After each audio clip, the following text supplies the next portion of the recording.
morning. Want to thank all of our participants in the media and those who are watching online for joining us. This is the Pitt County COVID-19 media session number 11 for April the 21st, 2020.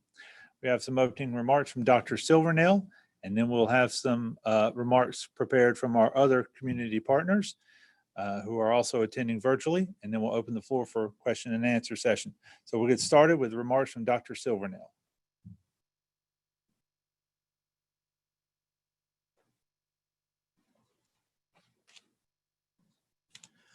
Good morning, Pitt County. Sadly, we reported our second COVID-19 related death in Pitt County yesterday. This individual was older and had underlying medical issues. No further information will be provided in the interest of protecting the privacy of the individual and the individual's family. I'd like to extend my deepest condolences to the family and friends of this individual for the loss of their loved one. Late yesterday, we received a memo from North Carolina Department of Health and Human Services. This memo will affect the delivery of some of our Pitt County Health Department services. We are evaluating these changes and will provide a written press release in regards to them later today. We continue to see growth in the number of Pitt County COVID-19 cases. The rate of this growth remains stable at 2 to 4 cases per day.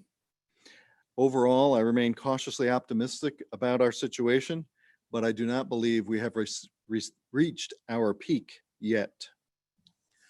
Cases as of today in North Carolina, there are 6,951 cases. In Pitt County, we have totaled 94 cases. In Pitt County, we estimate or assume that there are 56 recovered persons from COVID-19. In North Carolina, there are 213 deaths from COVID-19.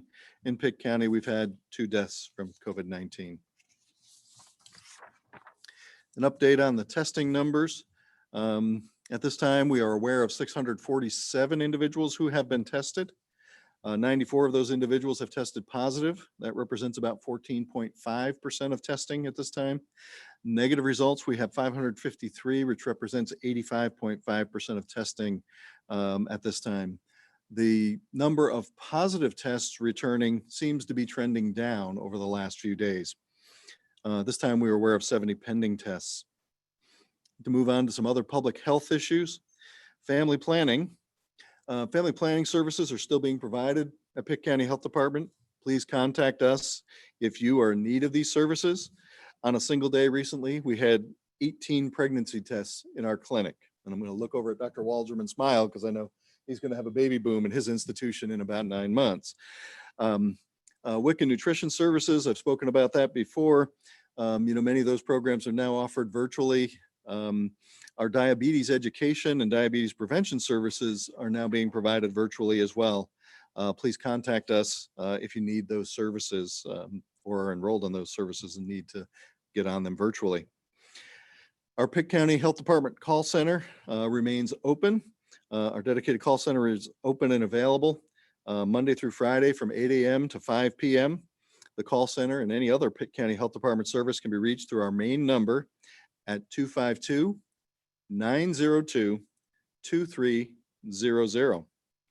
Finally, I ask you, please go home and stay home. Thank you.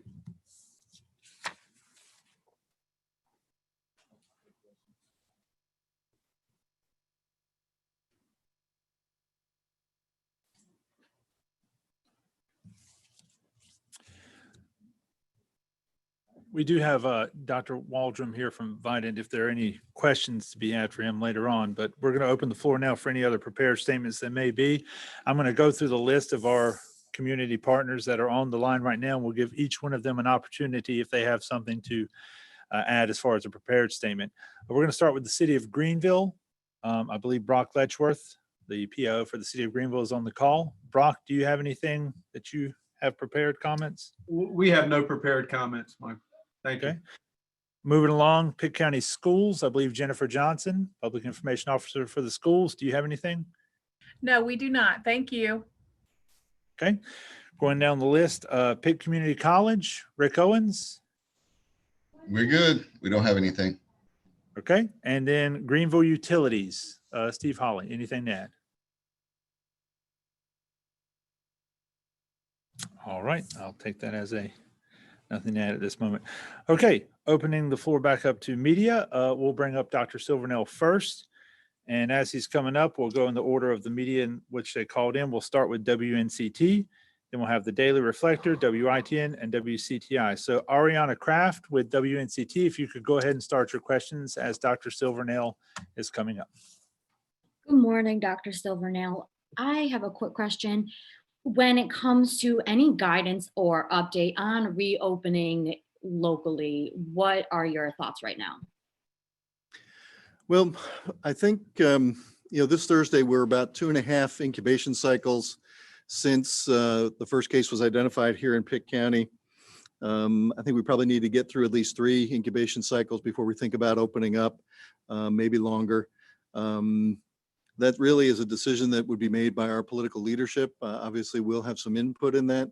I think we can do some staged reopening. I think social distancing is going to need to be maintained. Increased attention to hygiene, both personally and institutionally, is going to need to be maintained. But I don't think we can keep people at home forever either. We do know what groups are vulnerable, and we will need to take precautions to protect the most vulnerable amongst our residents. Thank you. And when it comes to, we're continuing to see anti-lockdown protests. Now, can this create a surge, or could this impact the duration of a stay-home order? I suppose it could. If someone is sick and goes to a protest and isn't maintaining their social distancing or physical distancing, I suppose they could infect others. Let's be hopeful that I don't want to trample on anyone's civil liberties or right to protest, but I would hope that they do it responsibly and respect the physical or social distancing guidelines during that demonstration. Kind of going off of that, when we are seeing some footage and things that people are saying, there seems to continue to be a little bit of misconception between comparing this coronavirus to the flu.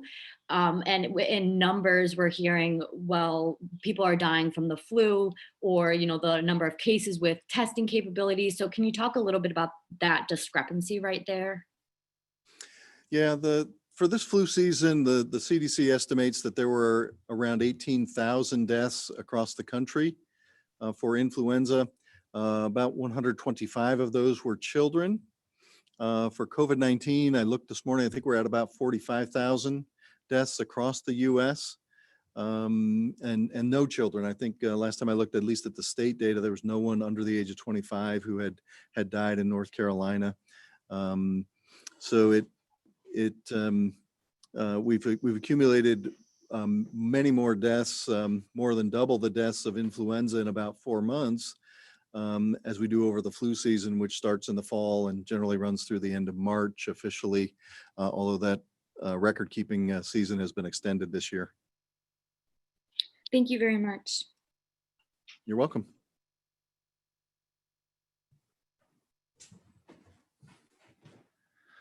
Okay, next up, we're going to have Elizabeth Johnson with the Daily Reflector. If you have any questions for Dr. Silvernail specifically. Yes. So do people still need to wear masks at this point? Well, the CDC guidance is out there, and I would encourage people to read and follow that guidance. Clearly, the mask, if you have the infection, decreases your ability to spread that infection to others.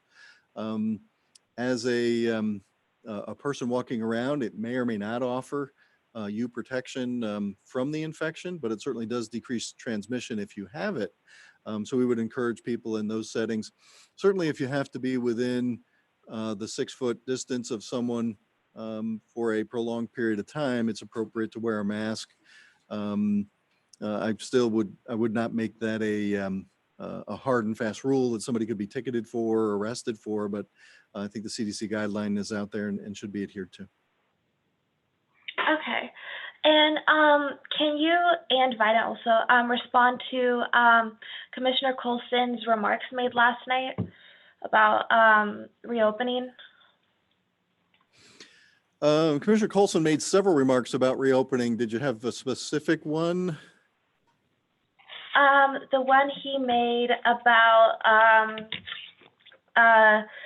how he wanted to reopen businesses and kind of like that, basically.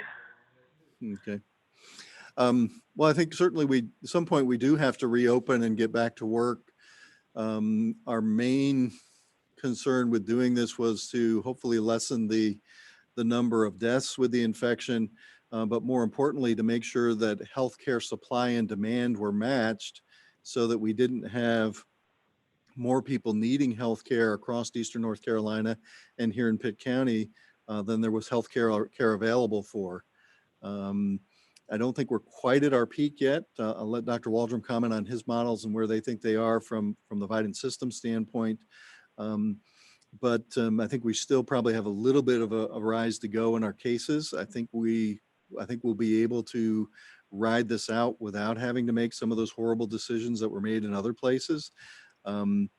So my best guess, and I said this to the commissioners last night, my best guess is that we probably need to be somewhere between 3 and 5 incubation cycles from the discovery of the first case in Pitt County here, identification of the first case in Pitt County, before we lift those restrictions. And then there does need to be some sort of a plan in lifting those restrictions with protections for those that are most vulnerable. And at what time would 3 to 5 incubation cycles be? Like, what month is that? The 30th of this month will be 3 incubation cycles, or 6 weeks since that first case was identified. Okay. And an incubation cycle is 2 weeks. I know I've said that before, but Okay. Thank you. you're welcome. Okay, moving along.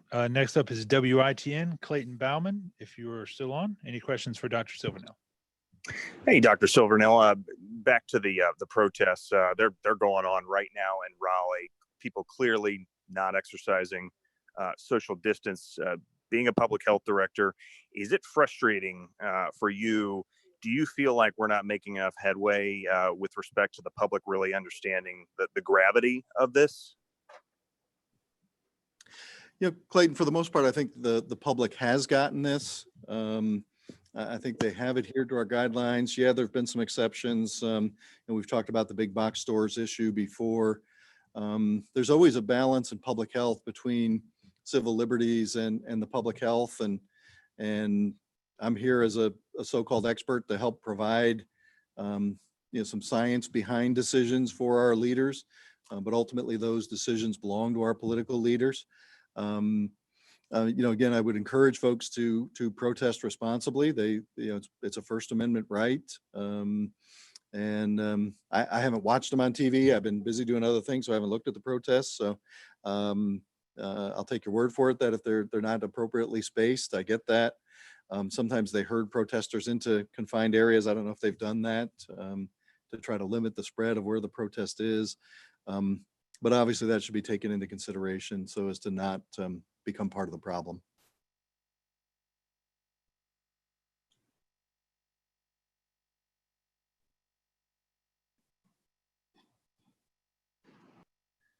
Clayton, are you still on the line? Yes, for some reason I was muted. I am no longer muted now. And my next question, with respect to the Greenville's bus transit employee who contracted COVID-19, now up to 2, all of them on this one route. Do you think that more aggressive measures need to be taken with respect to our bus transit? Does it need to be shut down? Do you worry that it is spread in that confined space? Yeah, it's not clear that the transmission happened on the bus. We found out this morning when the second driver was interviewed, she had actually sat across the lunch table from the first driver. And that may be where transmission happened. It may have been from employee to employee, not from the public to the employee. I believe the city has reduced the number of riders per bus to allow them to spread out. They've taken other protective actions around the driver. So I think if you shut the bus down, you'd hurt a lot of people. And unless it's clear that that's the means of transmission in these cases, I don't think I would recommend shutting that down. And that would, for that next step to happen, you would probably need a passenger to come forward that was on that route. Yeah, I think, yeah, we would need a passenger or perhaps more than one passenger to come forward or to be, tested positive in a time frame that would relate to one of those drivers. Understood. Thank you for your time. You're welcome. Finally, up from the media, we have WCTI Tyler Harding, if you're on the line with questions for Dr. Silvernail. Good morning, Dr. Silvernail. Thank you for your time this morning. I just wanted to touch base about the testing here. Obviously, that's been a conversation across our country about testing and the need for more testing. This morning, the FDA approved the first authorized at-home COVID-19 test. But what does the situation look like here in Pitt County as far as testing and the demand? Are health leaders meeting the demand for testing here?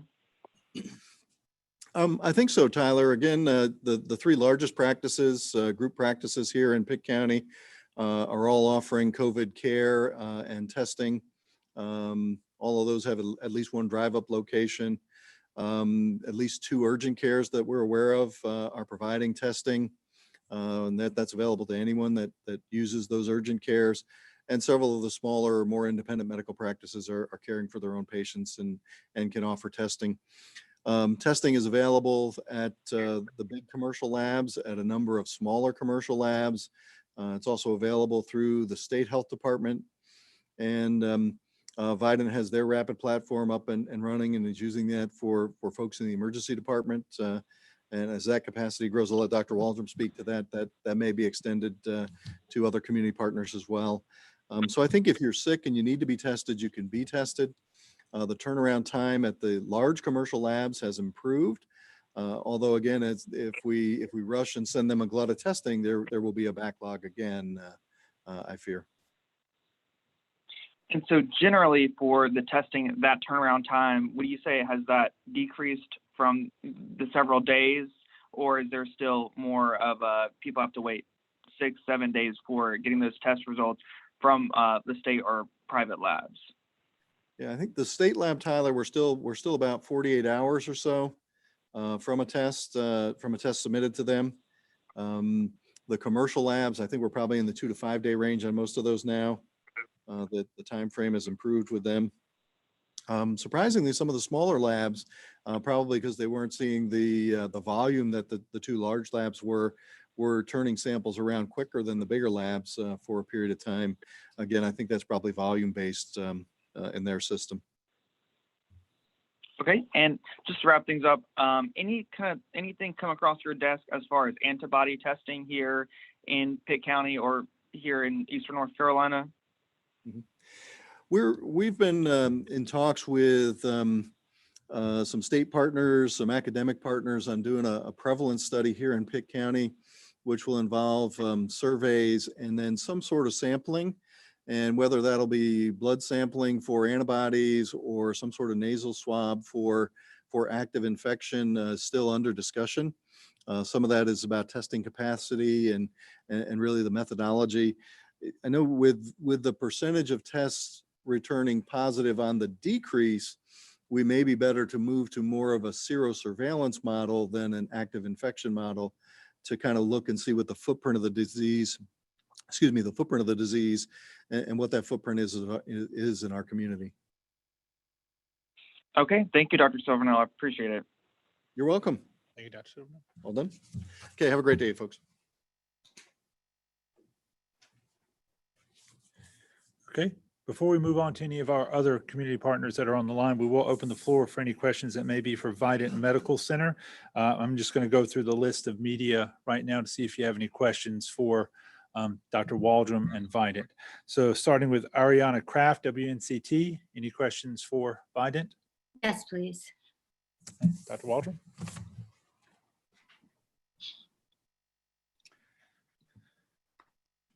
Hi, Dr. Waldron.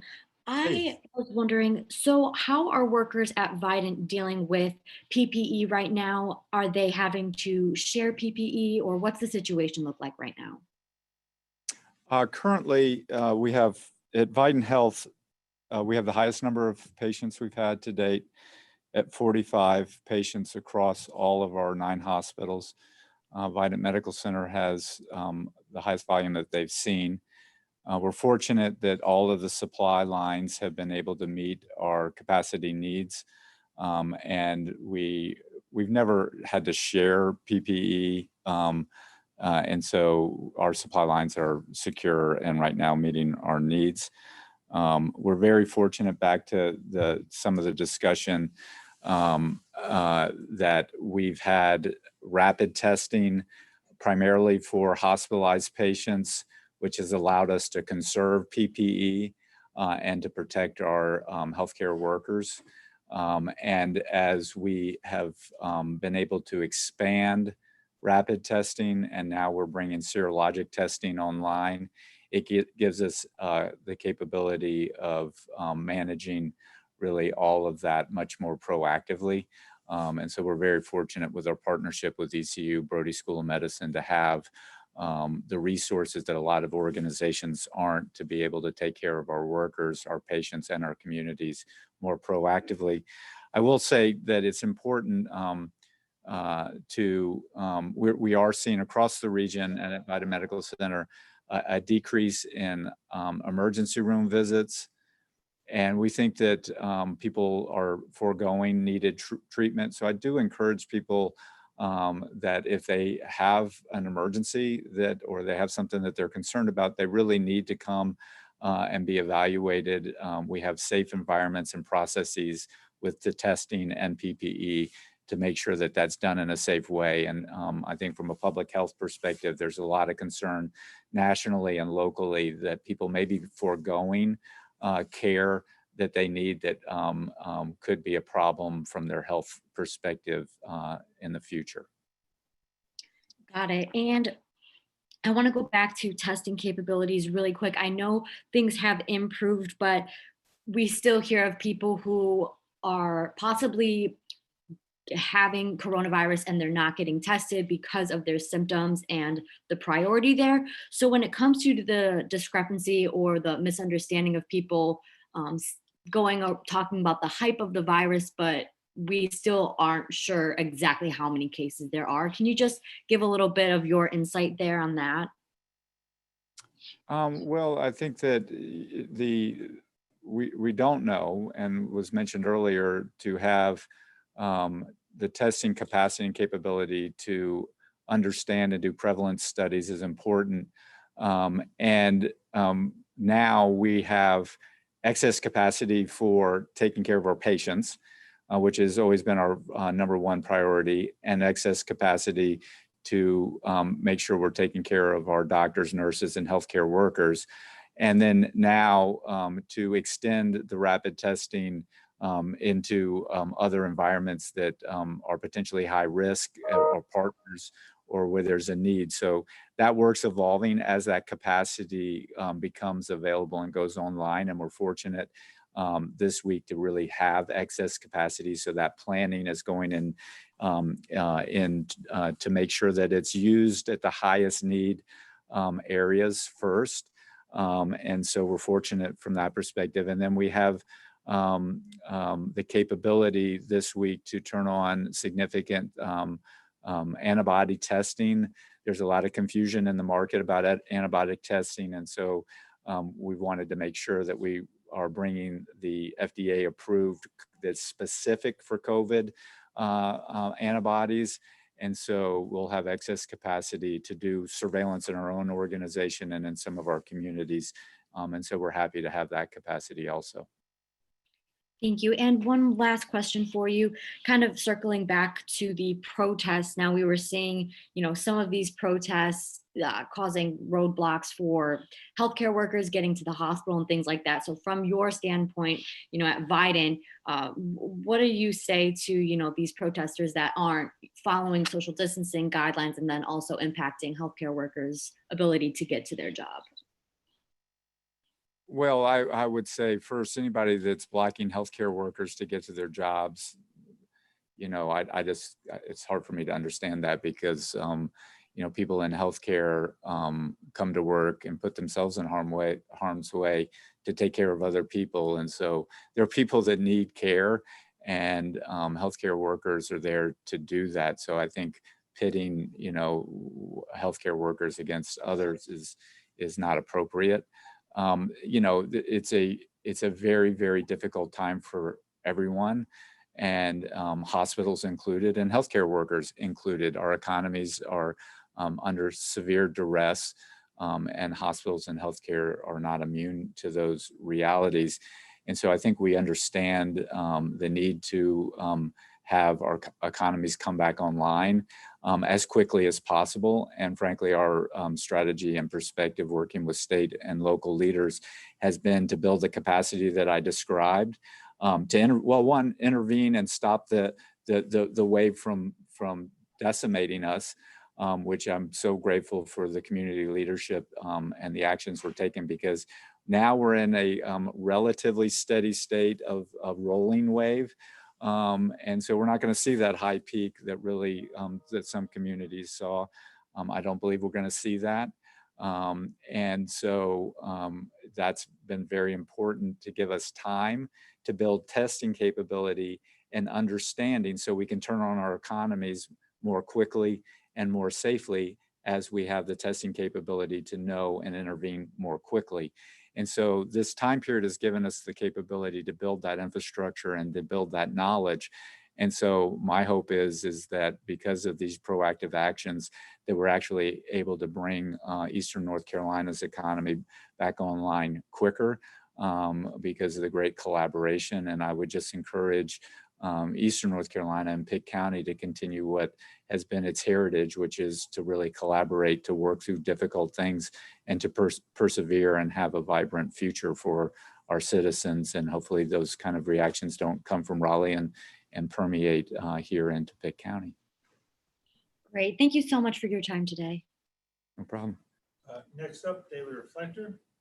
Elizabeth Johnson, if you have any questions for Biden. Yes, I have questions. Can I get your response to Colson's remarks yesterday first? I'm sorry. I'm busy running a health system and didn't watch and I'm not familiar and can't comment about other people's comments. The president on down. Okay.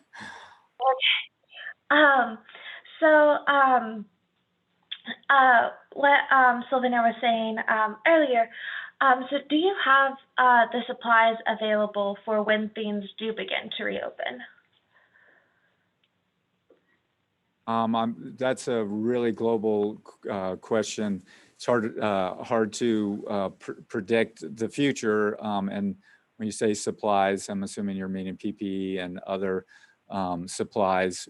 We believe that with the actions that we've taken, if we don't reopen too soon and see a large surge, that we have the equipment and personnel to be able to manage the volume of patients that we'll see. Okay. And do you imagine that will be after the peak or sometime soon? When do you imagine that'll be? Yeah, I tell you, the word peak to me is a hard term, because I think when we started using the peak, we were looking at other countries and we were seeing a very rapid growth with a large peak. That's not the wave we're seeing. The county commissioners and the city, when we talked about this, we actually showed that peak, and then we showed that what social distancing and other non-pharmacologic interventions do is they take that large peak and they just flatten it, and it's not really a peak anymore. And so, if today we have 45 patients, yesterday we had 43, but if today's the highest that we ever get, is that a peak or not? And so I think we're getting into semantics. I think what we're going to see is and what we anticipated is a long, slow spread, and a spread that we can absorb from the healthcare system perspective.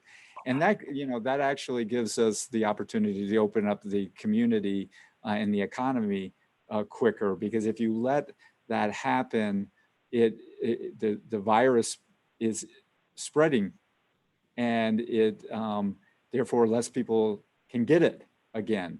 And so it's really just to allow that normal course of infection to happen over a bit longer period of time and not overwhelm the healthcare delivery organization. So I don't know exactly what the peak is, and we all model it, but it's not going to be like that large increase that we talked about a few weeks ago. And I think the problem that we all have is this is so rapidly developing, literally 24, 48, 72 hours is a long time to understand where you are.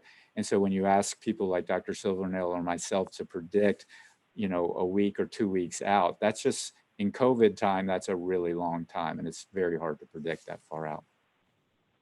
Okay, and then the 2 COVID patients that died in Pitt County, did either of them die at the Vidant Hospital? I'm not at liberty to talk about individual people. Okay, thank you. Moving on, WITN, Clayton, if you have any questions for Dr. Waldron. Hey, Dr. Waldron, and you've been mentioning what we had talked about a couple weeks ago, and I think you commented on what was coming as COVID cane. So what we're seeing now, you don't foresee. I guess, has COVID cane in the way you described it before? Has that arrived? Has it not arrived in the way that was anticipated? I guess I'm trying to get a little clarification on, you know, what we were talking about then to what we're seeing now. Yeah, so what was alluded to is I made the analogy of this being like a hurricane because it's something that we can see and measure and anticipate, which for epidemiologists and public health people, we saw that this storm coming and we could anticipate and prepared. So I made an analogy of COVID cane. And I would say, I would say that we're in the storm, that we're seeing. And just to the previous question, you know, our heartfelt, there's real impact. And as Dr. Silvernail said, you know, we've had another death in Pitt County. The deaths in Eastern North Carolina are increasing. The hospitalizations in Eastern North Carolina are increasing. And forget testing and all of the ambiguity we discussed about testing. The real hard numbers are hospitalization and deaths. And so right now we are seeing those increase, and we're not seeing them increase, like I said a few minutes ago, at a very rapid rate, like some communities in the country have seen, but we are seeing them increase. And so we are in that storm, and how long that storm brews and the winds are blowing is a bit hard to predict. Our hope is that we've put it down and it's more like a level 1 or a tropical storm, and that we let the winds blow through, and then we have the capabilities, again, back to testing, better testing capacity and capabilities, and better interventions in our communities to help turn on the economy, understand if there's been a resurgence of the virus, and then to intervene more proactively to prevent that from damaging people or our economies. Thank you for that. That's it for my questions. Okay, and WCTI, Tyler, do you have any questions for Biden? Yes. Good morning, doctor. Thank you for your time this morning. I just wanted to ask you real quick about, obviously, with the number of COVID-19 cases in the Vidant Health System, what's the number of staff that are coming in contact and helping treat and care for these COVID-19 patients? Is there kind of a ballpark figure of the number of staff? Not really. It's hard. We've redesigned care to minimize staff exposure. And we obviously have PPE and different levels of PPE. But the exact number that would come in contact with one patient, healthcare is a team sport. It's very labor intensive, and there's a lot of people that you know, whether it's environmental service people, food and nutrition people, physicians, nurses, technicians, you name it. There's just a lot of people that it takes in healthcare to provide healthcare. So it's a significant burden, but an exact number I wouldn't have. And we're starting to see, and obviously with Vidant Health being a high-risk environment, are any of your healthcare staff, are they actually staying in hotels to minimize the risk of passing it to their family members, or staying in RVs? We have certainly seen that across the country. I didn't know if that was happening here with the Biden health staff? Yeah, well, first, we were very proactive and one of the first in the state and country, actually, to put very proactive measures in for our staff. So long before the CDC and other organizations recommended it, we screened we limited visitors, screened all of our people coming into our environment, including doctors and nurses and other healthcare workers, to make sure that when they come in, that they're healthy. And then we started masking everyone in the environment very early in this. And so we've created a highly safe environment. And then we have the PPE and the other things that we've discussed. And so that's been really important to help support our healthcare workers and to make sure that we're doing the right thing for our communities and for our team members. And then as far as we have the capability of doing that. We've looked into it. There hasn't been a lot of demand. We have created kits to help employees know how to come in and how to leave. And then we have things that we have educated and helped them to make sure that when they leave our environment, that they're leaving in a safe way and that they can return to their family in a safe way. Because we've done all of those things, there hasn't been a real demand for sheltering or housing team members. We are willing to do that. And we have the capacity and capability to do it, but so far there hasn't been a big demand. Do you mind elaborating a little bit more about the kits that you all are providing, as far as, with the things that they have to use in their role? So when they leave, it's instructions on how to change clothes or to disinfect and things like that. So it's an instructional kit. And in some cases, actually, depending on the workers, they may not have means to get hand sanitizer and things like that. So some of the kits have those kind of resources. And so it depends on the need of the employee.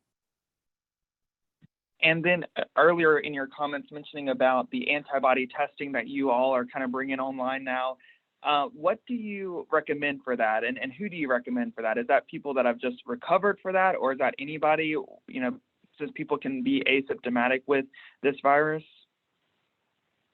Well, so we have a great team of experts, and we believe in collaboratively solving these problems. And so I have a large team of physicians and infection control and other experts that are looking at how do we use those resources in the highest, best use for our patients, our team members, and our communities. And so generally speaking, however, it will likely be that we do testing with both technologies in a certain group of people right away. So we do PCR testing to see if they have the virus, actively have it. And if they don't, and they may get the antibody testing to see if they've had it in the past.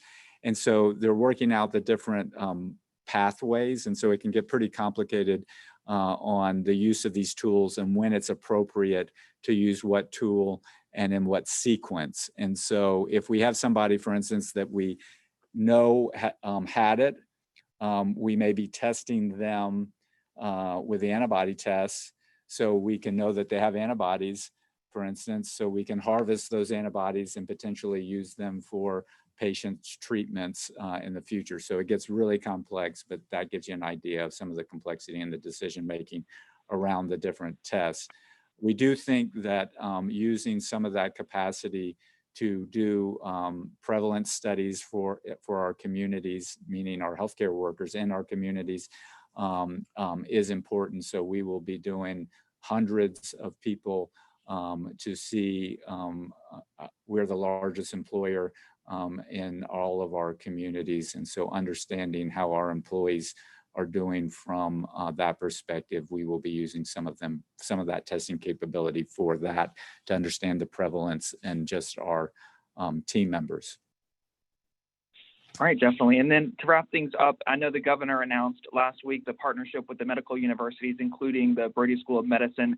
I guess what involvement do you all have in that partnership? And do you have any comments on that moving forward as we continue to battle this epidemic? We work closely with the state. The chancellor and I and Dean Stacy, when that announcement was made, we asked the state that they consider using Vidant and Brody as a combined entity to help do the tracing. We have skilled employees that are not working, and both the university with public health and in medical school, and in Vidant Health, because our volumes on non-COVID activities are down. We have a number of employees and team members that could do that work, and they have the expertise to do it. So we've asked to be really the arm in Eastern North Carolina to help with that work. We're waiting to hear their decision on how best to conduct that work. Okay, thank you, Doctor.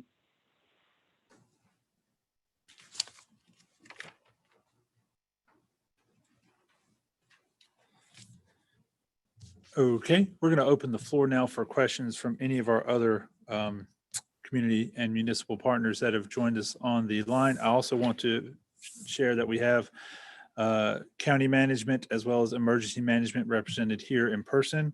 And again, to recap, on the call, we have representatives from the city of Greenville, Pitt County Schools, Pitt Community College, and Greenville Utilities. So we're going to start with WNCT. Ariana Kraft, are there any questions you have for any of the other agencies here today? Yes, I have some questions for Brock Letchworth. Okay, Brock, are you able to answer those? Absolutely. Okay, Hi, Brock. go ahead. So I just have some questions. Can you just reiterate, I know you guys are doing a little bit, implementing some new things for the buses. So can you just talk a little bit about the limitations on passengers and any other guidance you have for anyone using the transit system? Sure.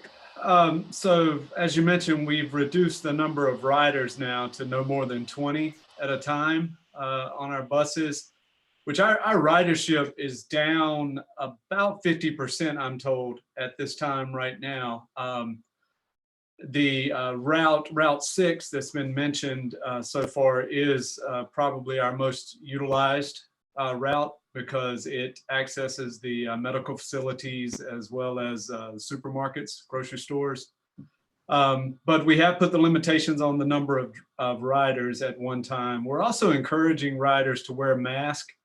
We're not quite at the point of requiring them to wear a mask, but we strongly encourage them to do so.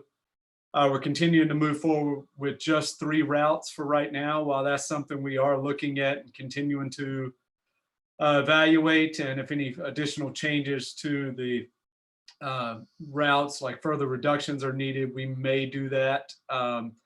In the past, we had eliminated fares to limit the interaction between drivers and riders. We also started loading and unloading from the backs of the buses to also reduce that interaction between drivers and riders. Continuing to clean the buses multiple times a day, signage on buses, and all of our drivers for the transit system, in addition to other city employees that are kind of on the front lines, have now been provided with personal protection equipment, mask to wear while on the job. Great. Thank you so much, Brock. I appreciate it. You're welcome. Sticking with you, Ariana, are there any other questions for any of the other agencies here? No, thank you. I'm good. Okay, moving on, Elizabeth Johnson, Daily Reflector, any questions for any of the other agencies present? No, thank you. Okay, Clayton Bauman, WITN, any questions for any of our other agencies? Brock got my questions about the bus system, so I'm good to go. Okay, and then Tyler Harding, WCTI, any questions? Hey, yes, I had a question for Scott Elliott. Okay, he's making his way to the podium now. You can go ahead and proceed with your question, though. All right, sounds good. Yes, I just wanted to touch base in regards to the strategy, or if you all are developing a strategy at the county level to reopen the economy slowly, and kind of what that would look like as far as from your standpoint today. Well, this topic did come up last night at the Board of County Commissioners meeting. Several commissioners brought it up. I would like to first point out that Pitt County government is under the governor's order right now through April 29th, which would be a week from Thursday, in terms of any restrictions that are in place in terms of the county's jurisdiction in Pitt County. In terms of opening up, we're obviously waiting to hear what the governor may say in terms of the lifting of the restrictions he has in place, or the gradual lifting of those restrictions. We'll also be talking to some of the commissioners who brought up comments to see if they would like to, what comments they have, if they have any ideas of their own they'd like to have brought back before the board. Do you foresee, if the governor doesn't extend the order, would the commissioners be willing to consider creating another new order, kind of like they did in the past, since they were one of the first in the East to kind of start that stay-at-home order? I think all that will be data driven. It'll depend upon what Dr. Silvernail tells us, Dr. Waldron, in terms of the number of cases, is the severity of, are things leveling off, or are things spiking? So at this point in time, other than that, that's the best way I could answer that. And then finally, to wrap things up, are you all at the county level, are you all having conversations with any business owners or anything like that, as far as the impact that they're seeing on their business with the order in place? Not directly. I think most of that is coming through the Greenville-Pitt County Chamber of Commerce. We have had some contacts with local industry in the county, but I think from a business standpoint, most of that's channeled through the chamber. Okay, thank you. You're welcome.